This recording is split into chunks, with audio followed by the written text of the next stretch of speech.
L'armée chinoise poursuit sa démonstration de force autour de Taïwan. Pékin a mené une deuxième journée de manœuvres militaires en simulant un blocus des ports de l'île qu'elle considère comme une partie intégrante de son territoire.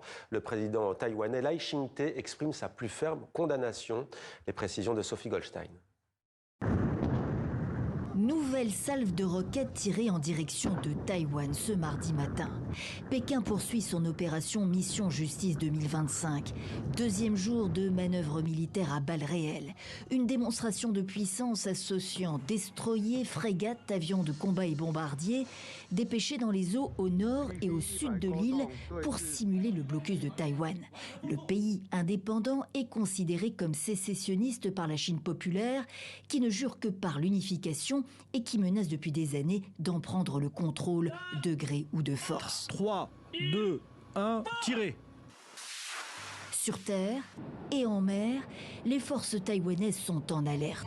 L'armée chinoise opère selon l'administration de l'aviation civile à moins de 12 000 nautiques, une vingtaine de kilomètres des côtes. Appel au navire 2204 des gardes-côtes chinois. Changez immédiatement de cap et quittez nos eaux immédiatement.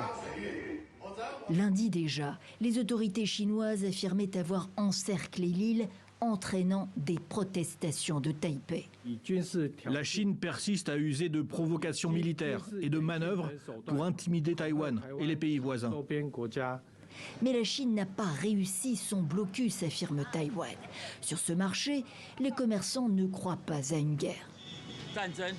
Impossible, ce ne sont que des gesticulations.